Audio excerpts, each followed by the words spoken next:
Hari demi hari, waktu demi waktu berjalan. Umur kita terbatas dan semua terhitung hisabnya di sisi Allah Subhanahu wa taala. Umur kita sejak kita dilahirkan sampai akan meninggal dunia sudah semua ditentukan oleh Allah Subhanahu wa taala. Di antaranya rezeki. Malah rezeki itu salah satu rahasia Allah Subhanahu wa taala, dan Allah Subhanahu wa taala sendiri yang mengaturkan rezeki manusia. Bukan hanya rezeki manusia, bahkan seluruh makhluk Allah di muka bumi. Wa ma min dabbatin fil ardi illa 'ala Allahi rizquha.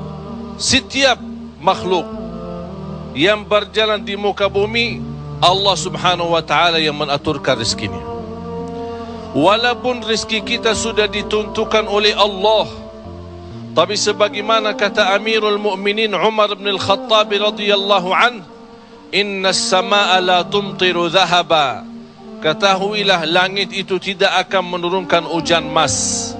Walaupun rezeki kita sudah ditentukan dan ditakdirkan oleh Allah Subhanahu wa taala, tetap kita punya kewajiban untuk berusaha. Allah Subhanahu wa taala menerangkan banyak di dalam Al-Quran, fa idza qudiyatis shalah fantashiru. Bergeraklah, berjalanlah, berikhtiarlah, berusahalah.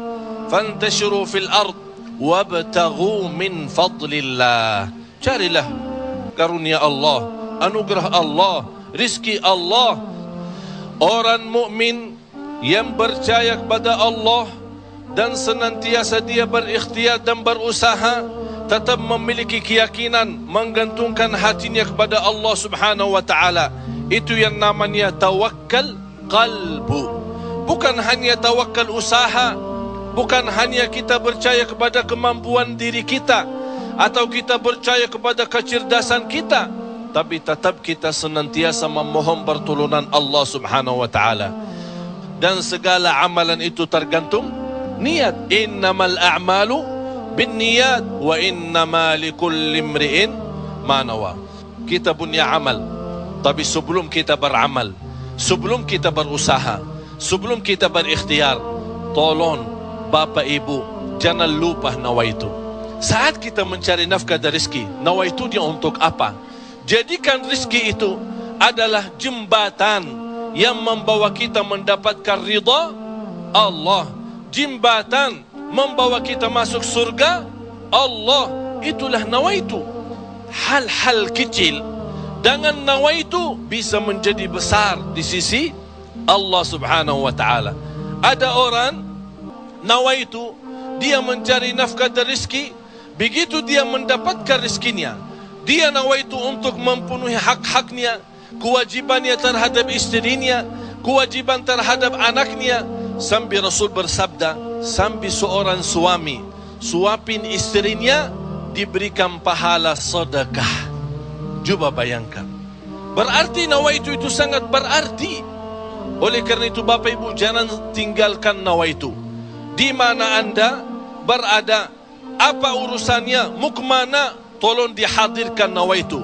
Karena dengan niat, disitulah akan kita sama-sama mendapatkan petunjuk Allah Subhanahu wa ta'ala. Semoga senantiasa kita dalam ikhtiar dan usaha kita, selalu kita menambah keyakinan dan kepercayaan kita kepada Allah Subhanahu wa ta'ala. Hari ini kita berusaha berikhtiar, menghadapi sedikit kesulitan dan kesusahan, jangan kita berkata, kenapa Allah tidak melancarkan rezeki dan usaha saya? Tapi harus bertanya kepada diri kita, apa salah saya? Apa kekurangan saya? Barangkali kalau kita muhasabah diri, oh ternyata hari ini saya merasa susah rezeki karena ketiduran salat subuh tadi. Saya merasa malam ini tidak lancar karena saya lupa baca Al-Quran. Saya hari ini merasa tidak baik karena saya ketinggalan salat malam. Inilah muhasabah diri. Al-Imam Muhammad ibn Sirin pernah dia mencela orang, mencaci maki orang. Itu orang miskin. Orang itu tersinggung. Kata Imam Muhammad ibn Sirin, saya menunggu ucapan saya ini, menunggu akibahnya, menunggu balasannya 40 tahun. Coba bayangkan, hanya satu ucapan dia takutin, dia fikirkan, apalagi perbuatan. Bapak Ibu, berapa banyak perbuatan kita salah, berapa banyak kita melanggar aturan Allah, berapa kali kita menjauhkan diri dari perintah Allah, padahal kita semua hafal. Wa may yattaqillaha yaj'al lahu makhraja. Barang siapa yang takwa kepada Allah, akan Allah jaminkan diberikan jalan keluar dari segala kesusahan, dari segala kesempitan. Berarti kalau kita berdoa, kita berikhtiar, kita berusaha, tapi masih kita menghadapi kesusahan dan kesulitan, pasti ada sesuatu yang tertinggal. Salah satu amalan di samping ikhtiar dan usaha kita adalah zikrullah, terutama istighfar. Karena termasuk istighfar adalah salah satu kunci mendatangkan rezeki. Sebaik istighfar itu sepanjang waktu, pagi, siang, sore, malam. Naik motor, jalan kaki, naik bis, mau kemana-mana, tidak keberatan kita membasahi lidah dengan istighfar. Malah ada seorang sahabat Rasulullah sallallahu alaihi wasallam, "Ya Rasulullah, berikan kepada aku amalan yang menjaminkan aku masuk surga." Rasul menjawab, "La yazalu lisanuka ratban min dzikrillah." Basahi lidahmu dengan zikir kepada Allah. Kunci rizki Bapak Ibu adalah zikrullah. Kunci rizki zikrullah, di antaranya istighfar. Allah Subhanahu wa ta'ala menjaminkan dalam Al-Quran di surat Nuh, "Faqultu astaghfiru rabbakum innahu kana ghaffara." Apa manfaatnya istighfar? Yursilis samaa alaikum midrara wa yumdidukum bi amwalin wa banin wa yaj'al lakum jannatin wa yaj'al lakum anhara. Dengan istighfar terjamin keturunan. Dengan istighfar kemudahan rezeki. Dengan istighfar kelancaran usaha. Dengan istighfar kesembuhan dari penyakit. Dengan istighfar banyak kemudahan dan kemuliaan yang kita dapat. Kalau memang ingin ditambah rezeki kita, kalau belum sempat haji, kita ingin berhaji. Kalau kita sudah haji, ingin Allah menambah kita bisa haji lagi. La in syakartum lazim.